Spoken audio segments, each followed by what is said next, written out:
Assalamualaikum warahmatullahi wabarakatuh. Alhamdulillahi wahdah,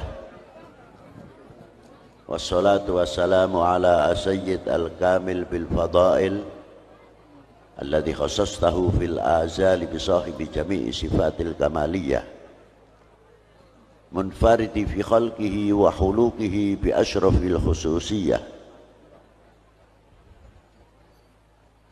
alladhi jama'a Allahu lahu ilmi dhahir wal batin bil ulumi rabbaniyah wal hasanatil qur'aniyah.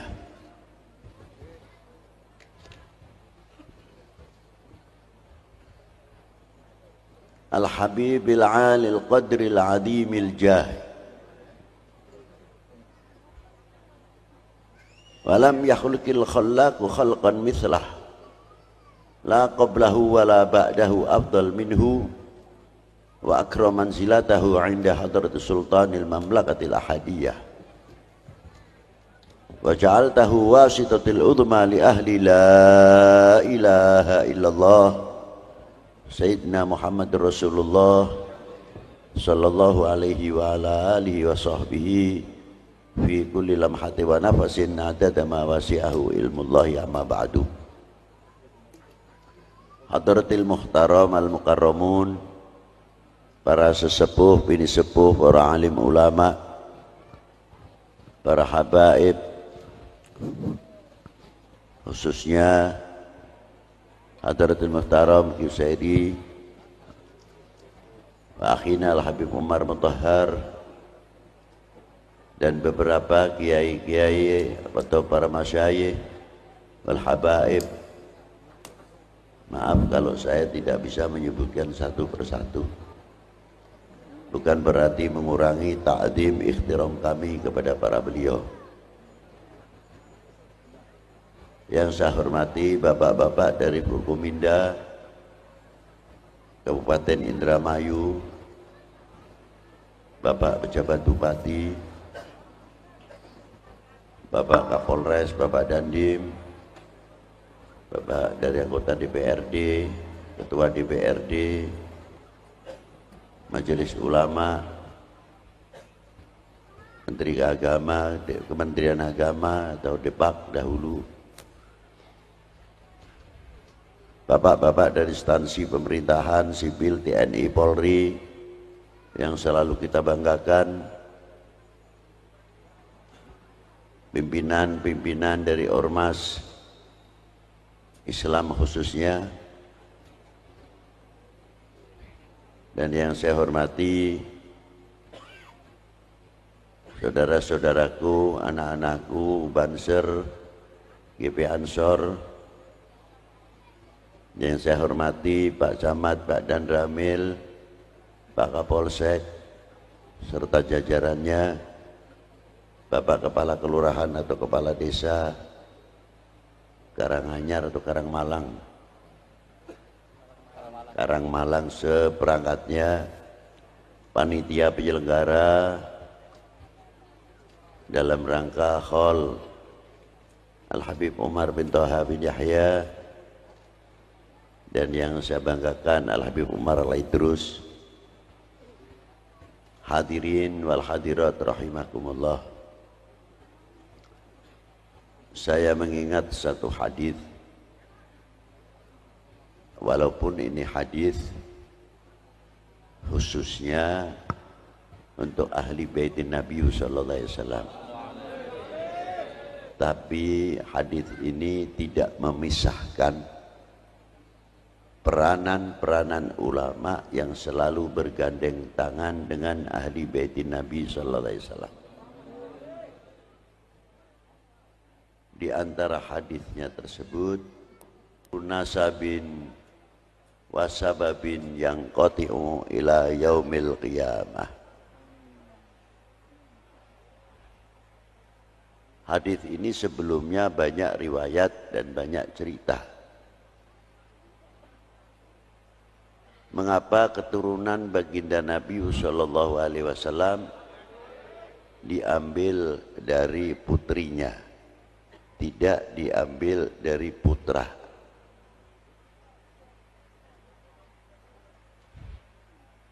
Sebabnya apa?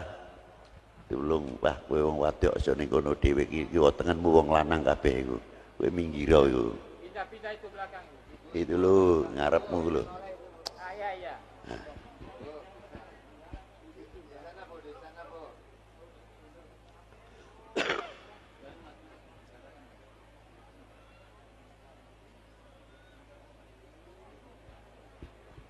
Terus ya, apa sebabnya? Karena dunia Arab sebelum baginda Nabi Shallallahu Alaihi Wasallam dilahirkan, muta'assibina bi auladihim, orang yang sangat fanatik terhadap putra lelakinya, sampai gengsinya kalau mempunyai anak perempuan dikubur hidup-hidup, padahal bertentangan dengan hati nuraninya. Tapi karena gengsi lebih tinggi daripada kasih sayangnya terhadap anak, walaupun mengucurkan air mata, ya dengan penuh keterpaksaan mengubur anak perempuannya. Tapi kalau mempunyai anak lelaki, waduh, hari raya boleh dikatakan lebih kegembiraannya. Sampai pada waktu zaman Rasulullah lahir, dewasa, ba'dal bi'tsah dan sebagainya, diangkat menjadi Rasul dan Nabi.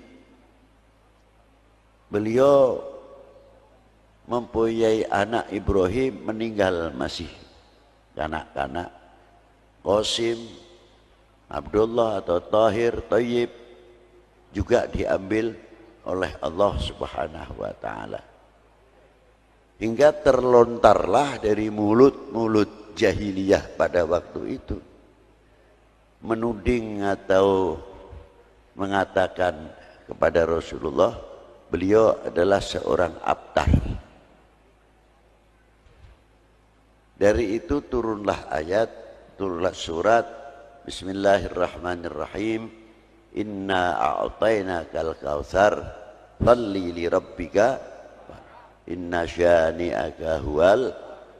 Maksudnya orang yang mengatakan abtar itu dia sendirilah yang abtar. Yang menjawab langsung Allah Ta'ala. Yang memberikan keputusan siapa? Langsung Allah Ta'ala. Yang mengecap mereka abtar langsung Allah Subhanahu wa ta'ala. Yang mengatakan Rasulullah abtar, dialah yang abtar.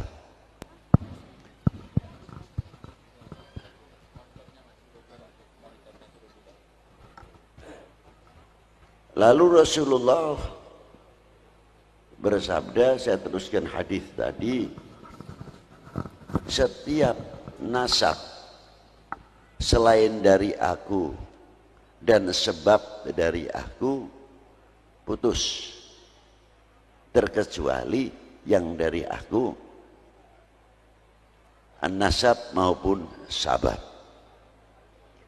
Saya tidak akan menerangkan, ini sudah jelas. Tapi sabab atau hasad. Sabab di sini adalah pertama dari baginda Nabi Shallallahu Alaihi Wasallam, sahabat yang mengambil dari baginda Nabi, dari sahabat diambil oleh tabi'in, sampai kepada tabi'in mempunyai asanid, silsilah. Adik lelaki namanya Yusuf yang di Wat Bogor, makamnya dekat Balongan. Beliau mempunyai anak mursyid Thariqah Qadiriyah namanya Kiai Agus, terkenal desanya Kiai Agus Kenayagan. Alhamdulillah ini cucunya Ki Agus juga kumpul di sini. Ini diantaranya. Jadi Ki Agus sama Habib Hashim sepupu, bukan orang lain. Dan banyak lagi jalur sabab. Nah, ulama-ulama di Indonesia rata-rata mutaqaddimin as-salihin tidak pernah lepas mempunyai jalur sabab genah, jelas siapa guru-gurunya. Tidak cukup dari itu, dari sabab mempunyai jalur musafahah. Artinya jalur musafahah wan nador. Si fulan pernah menjumpai Sayyid siapa atau Kiai siapa, Kiai Bajuri umpamanya, itu guru saya, Alimul Allamah Mbah Kiai Bajuri Sudi Mampir Al-Mukashif. Saya bisa berjabatan tangan dengan Mbah Kiai Bajuri. Saya tidak menjumpai gurunya Kiai Bajuri, tapi karena saya melihat Kiai Bajuri yang pernah melihat wajahnya gurunya Kiai Bajuri.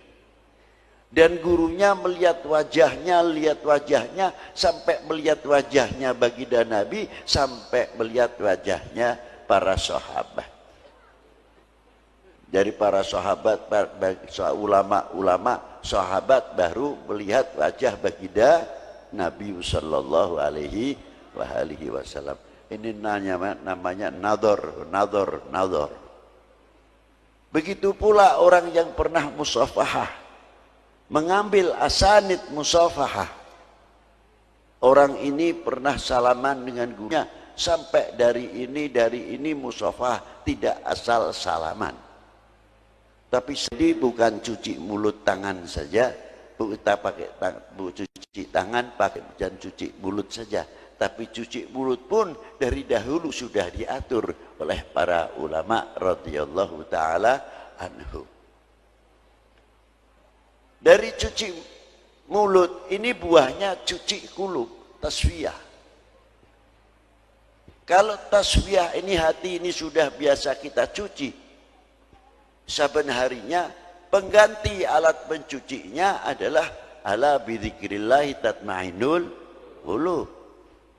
Luar biasa kalau bisa. Kelihatannya mudah.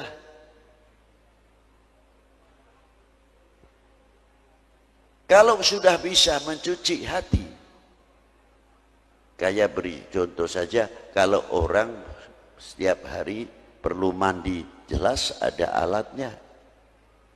Air, cuci muka, air. Kalau tidak ada, tayamum. Nah, yang sekarang alat cuci hati itu apa? Soalnya tempatnya di dalam, bukan di luar. Nah, kita ganti hiasan hati yang tadinya hiasan kibir, takabur, sombong dan lain sebagainya. Kita ganti hiasan itu dengan hiasan bidzikrillahi la ilaha illallah. Itu menjadi pengganti hiasan.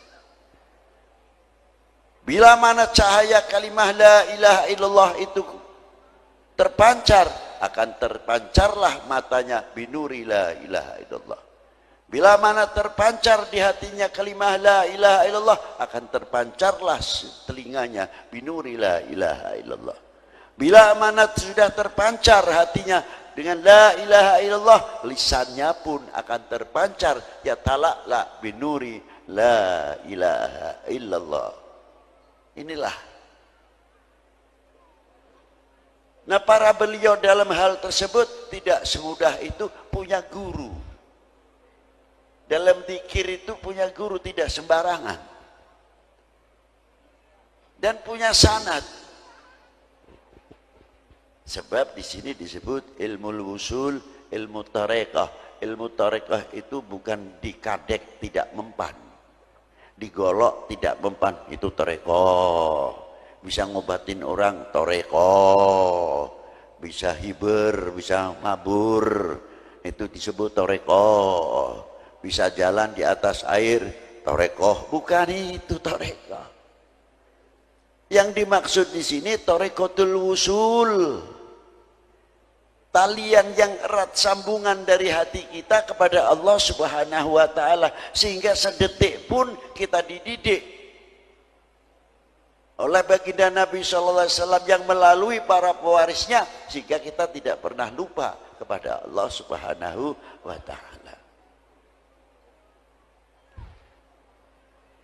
Gerakan-gerakan tangan kita tergantung kita juga. Ini satu contoh yang kecil. Apa di antaranya? Kalau kita sudah kebiasaan pakai baju tangan kanan dulu, ittiba'un Nabi Sallallahu Alaihi Wasallam, lama-lama mempunyai gerak refleks tangan kanan dahulu. Melepas tangan kiri, pakai celana pun sama, kanan lepas kiri. Karena sudah refleks otomatis. Lisan sama. Kalau lisan ini sudah dibiasakan yang baik, subhanallah, selain daripada itu kata-kata yang baik. Tidak mau mengotori lisan kita dengan omongan-omongan yang jelek. Akan terlatih. Biasanya ngucap subhanallah, subhanallah. Contoh yang gampang. Kita ndak pakai sandal, kebetulan ada orang buang puntung rokok seenaknya masih menyala. Kita nginjak panas kayak apa? Karena lisannya bisa mengucapkan subhanallah, begitu kena puntung rokok yang panas, subhanallah. Yang biasanya la ilaha illallah, la ilaha illallah. Yang biasa memelihara kaki empat, ya yang keluar ya kaki empat. Itu refleks. Yang paling berbahaya kalau kaki empat ini dibawa ketika sakaratul maut. Karena pedih dan sakitnya rasanya ketika sakaratul maut, kebiasaannya kaki empat, ya kaki empat yang keluar. Yang dibilangin kaki empat, tidak tahu malaikat nyabutnya tambah temenanan. Kalau perlu dibrodot sisanya.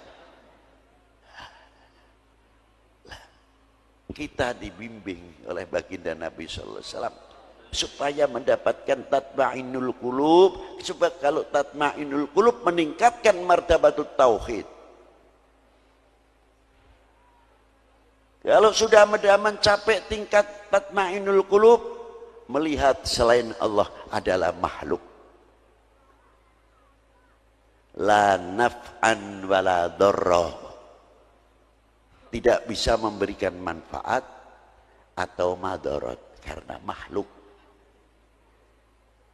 Lah itu. Hatinya kembali kepada Allah, tidak mempunyai rasa kekhawatiran.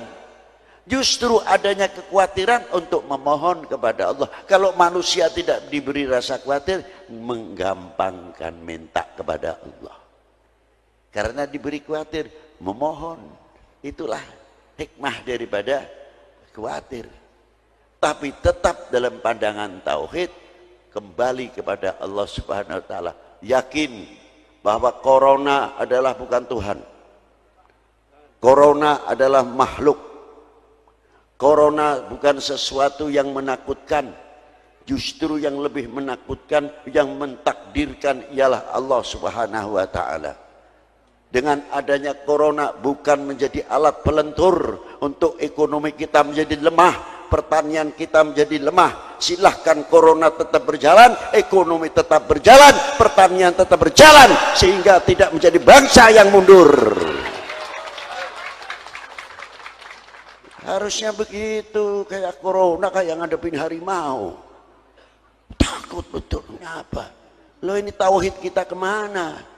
Ayo kita meraih tatma'inul qulub. Ala bidzikrillah tatma'inul qulub. Supaya kita menghadapi corona, kita tetap pakai peraturan, tapi tetap kita tawakal dan yakin diri kepada Allah Subhanahu wa Ta'ala. Corona, corona, sira jalan dewek bae. Tapi jangan ganggu kita. Sira pada bari kita makhluk sira. ekonomi jalan, pertanian jalan, ekonomi kerakyatan jalan, UKM jalan.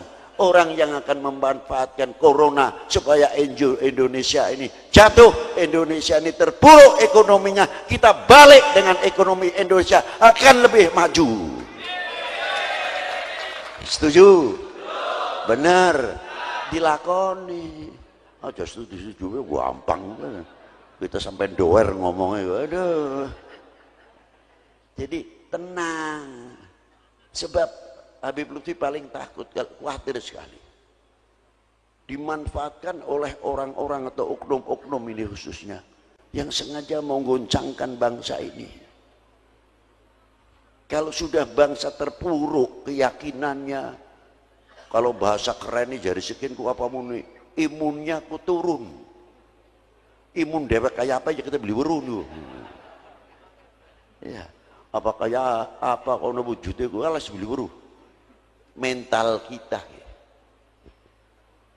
lamun mental kita ku medun, ini maaf yang dari Pekalongan, ini asli bahasa Inggris ini, tenang baik beli di dunia kita ini.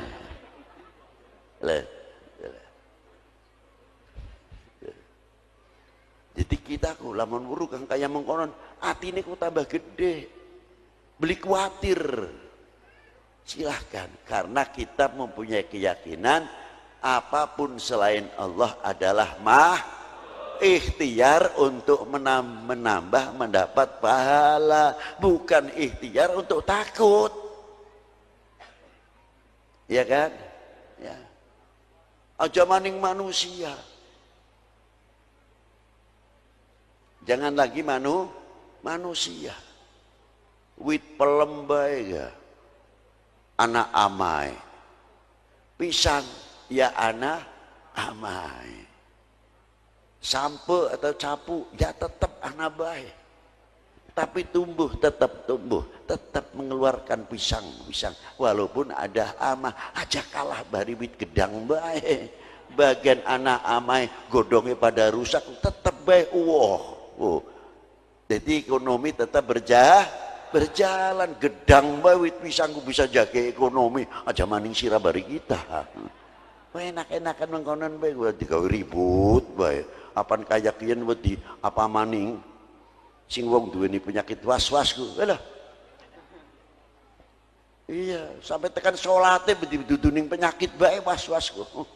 Sampai tekan was-was tekan salat. Wudu wis ping 17. Usoli nembuh wae. Usolli fardol maghribi wis tinggal Allah mandek di sida maning usolli maning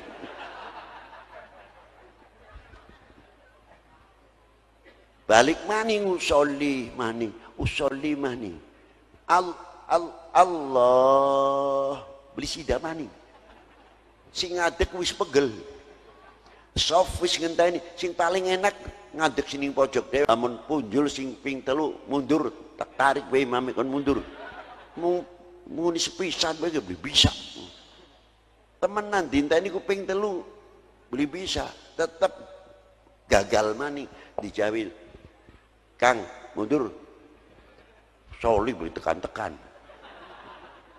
minggu beli ning buri ya deleng kita ku sepisan ku dadi deleng ngonon bae ku angel sof Allahu Akbar sing duri nyemplung yakin ku imam takbir kabeh Allah tenang beli maca Fatihah malah biluk ngandel beli ku sirah sepisan kita ku dadi lho yakin wong was kliwat mani ya nana maning bae ngonon ini gila. Jadi kalau orang was-was itu ya begitu itu kalau kita pelihara. Tapi kalau orang mempunyai tatma'innul qulub akan terhindar dari was-was dan sebagainya. Maka dengan adanya hal tersebut untuk membangun mental kita akan menjadi mental yang baik. Contohnya sing di kholi. Kalau yang di kholi ini umurnya cukup panjang. Beliau bukan sekadar ulama saja, beliau adalah seorang ekonom, seorang petani yang berhasil.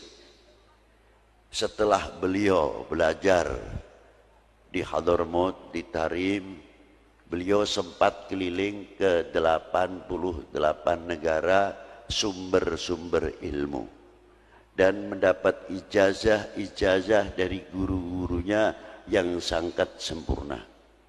Ketika beliau di Mekah menjumpai guru muhadis Syekh Muhammad Said Sambal, itu termasuk guru beliau yang mengarang kitab Sanad Sambuliyah.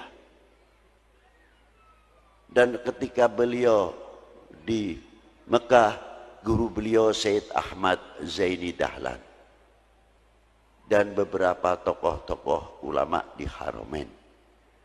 Ketika beliau di Hadramaut, beliau juga jumpai 7 orang yang namanya Abdullah semuanya, di antaranya Al-Habib Abdullah bin Husain bin Tahir, Al-Habib Abdullah bin Ali bin Syihab, Al-Habib Abdullah bin Husain bin Faqih, Al-Habib Abdullah bin Umar bin Yahya, Sahibul Baqarah, Al-Habib Abdullah bin Bubakar Maula Butaiha, dan Syekh Abdullah bin Ahmad Basaudan, dan Syekh Abdullah bin Sa'ad bin Sumer Al-Hadrami. Ini maha guru pada waktu itu, termasuk guru-guru beliau pada waktu di Hadramiyah, dan tidak mengambil dari beliau saja, guru-guru banyak beliau, sangat banyak.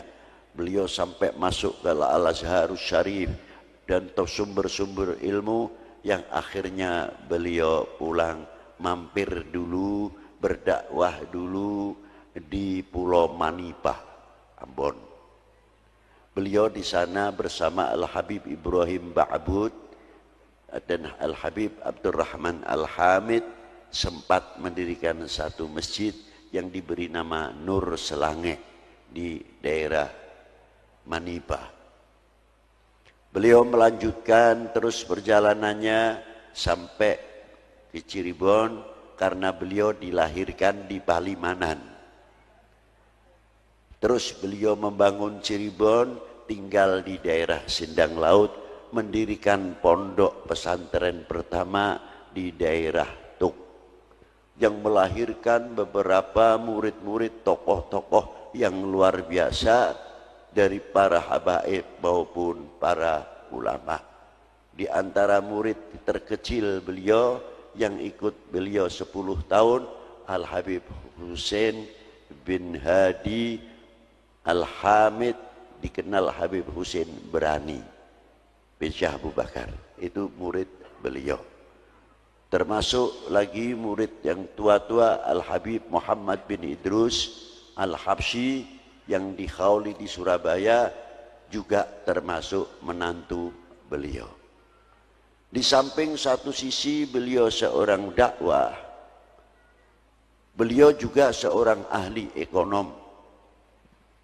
Beliau mampu menguasai dunia perkayunan dari Kalimantan, semua di tangan beliau. Sehingga Belanda tidak bisa menekan pada waktu itu dalam bidang perkayunan karena di tangan Al-Habib Umar bin Toha. Sehingga bisa membangun, membelikan tanah-tanah dan lain sebagainya. Dan memikirkan kesejahteraan setiap dunia pesantren. Habib Umar tidak tinggal diam. Beliau yang demikian itu tidak lain meniru riwayat Wali Sembilan. Wali Sembilan ini masuk ke Indonesia bukan adu kesaktian. Wali Sembilan masuk ke Indonesia orang-orang intelektual, ekonom, ahli pertanian. Beliau ahli kedokteran, ahli obat-obatan. Masuk di zaman yang di Majapahit, yang di Pejajaran. Langsung beliau menggunakan dalam dunia perekonomian sehingga memasukkan income di setiap daerah yang beliau tinggali. yang akhirnya beliau mendapatkan kesempatan dengan sektor ekonomi, pertanian, dengan dakwah yang luar biasa. Itulah diantara keberhasilan-keberhasilan dari Wali Sembilan. Sampai sekarang pun sering saya ceritakan, tidak usah jauh-jauh, Wali Sembilan, Sunan Gunung Jati, mampu menciptakan ekonomi kerakyatan, bisa mempersatukan umat. Kebinekaan di situ sudah tumbuh, disponsori oleh Maulana Syarif Hidayatullah. Separuh yang ziarah untuk muslim, yang separuh non muslim, dengan hak-haknya masing-masing. Luar biasa. 440 tahun yang lalu beliau meninggal, tapi masih mempersatukan umat, masih membuat ekonomi kerakyatan, bisa mempersatukan lingkungan. Itulah Syarif Hidayatullah, satu contoh. Tidak usah kita mencontohkan yang 8 wali, terlalu jauh. Kalau kita ke Gunung Jati dekat. Makanya ketika kita ziarah ke Wali Sembilan, ya ditanya, Beb, istimewanya ziarah Wali Sembilan apa? Ya kalau saya malu, Beb, undak karomahnya terlalu tinggi. Kita cukup malu kepada Allah dengan sebab Maulana Syarif Hidayatullah, orang sudah mati sekian tahun masih bisa mempersatukan umat, masih bisa mempersatukan bangsa. Nah, kita-kita ini pantasnya meniru, bisa menjadi tokoh pemersatu,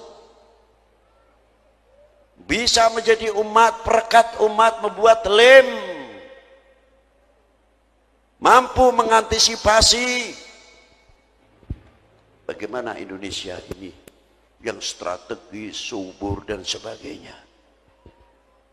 Bagian orang urusan 50 pira negara jari wisnya karena Indonesia tetap kaya. Lama-lama mereka yang butuh sama kita. Jangan kecil hati, tunjukkan I am Indonesia, saya bangga menjadi bangsa Indonesia. Primen gini, setuju beli nih? Cangkemnya boy. Mestinya kita harus bangga menjadi bangsa Indo, harus begitu. Tunjukkan kita mampu. Si ngincerku banyak. Maka dari itu kita pandai-pandai harus bisa memberi kekuatan-kekuatan, menjajari, memperkuat lapisan-lapisan.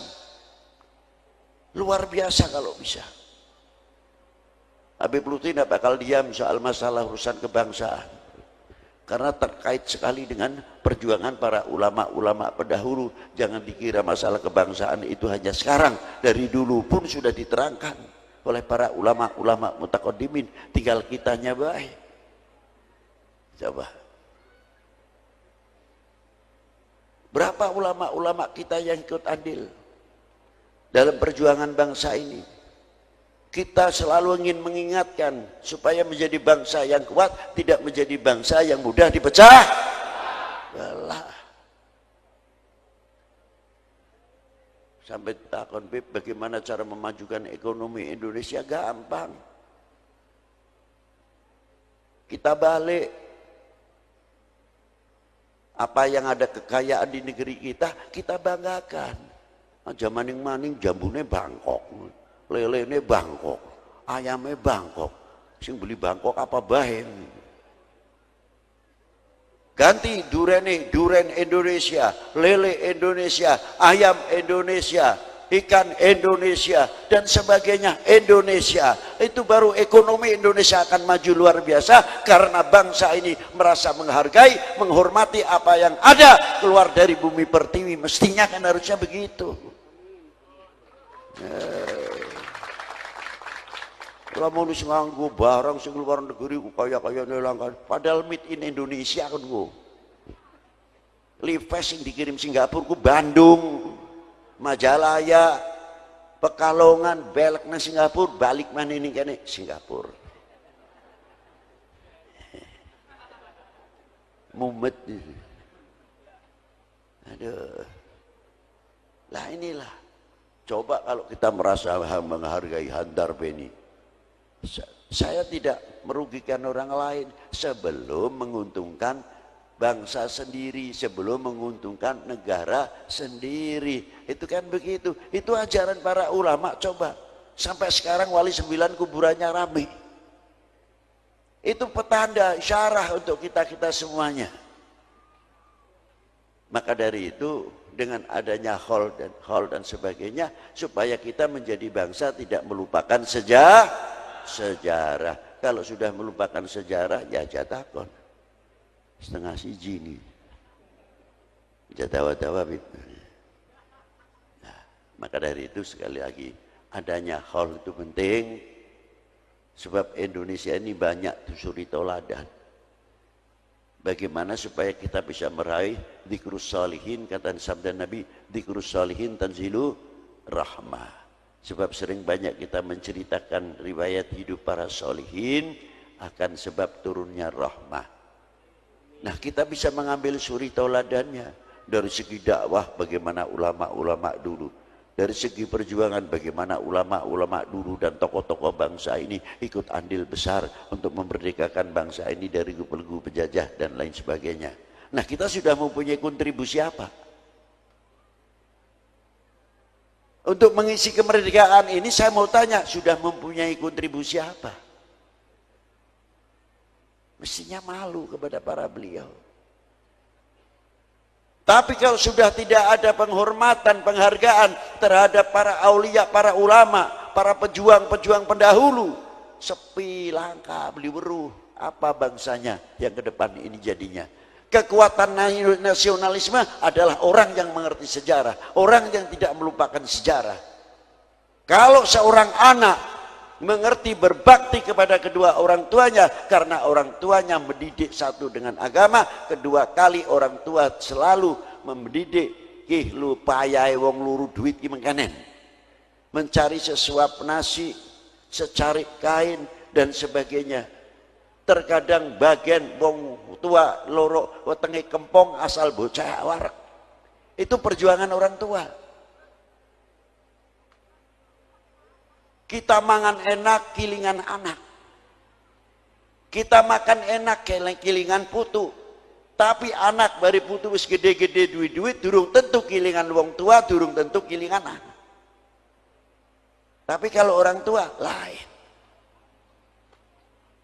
apalagi kalau sudah gaji pas-pasan, wis kanggo bayar utang, ana sing durung kanggo bayar sekolah dan lain, mumet ben bengi puter keliling utekem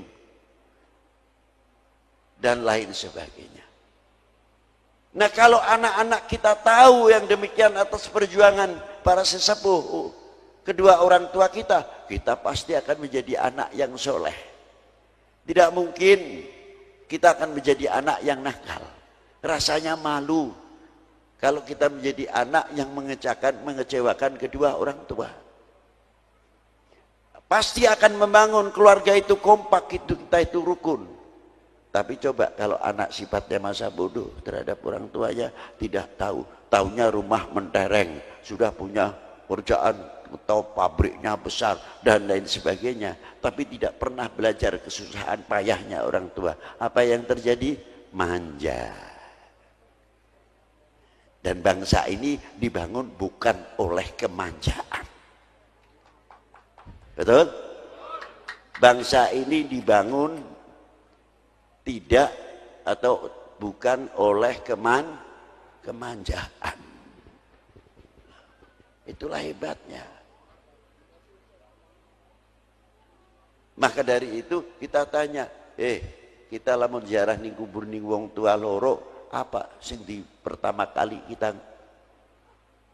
bertanya? Apa tahlil, apa doa? Biasanya ya doa, yasinan dan sebagainya. Bagus.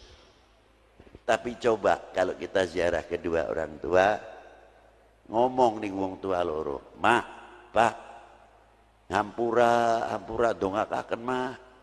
Suwunaken ning Allah taala. Muga kita ki sing dadi anak bisa nyenengaken wong tua loro bagian wis ning jero kubur. Jangan sampai kita dadi anak sing mengecewakan mak bari bapak." Emak telah kembali, bapak telah kembali, kita durung bisa nyenengaken mak, kita belum bisa nyenengaken pak. Anak yang tahu jasa orang tua. Dan semoga mak doakan kita keluarga kakak ngadi sing rukun, sing kompak. Ini yang tahu akan jasa orang tua. Tapi kalau tidak tahu jasa orang tua, justru disinilah akan dimanfaatkan bagaimana bangsa ini bisa dipecah belah.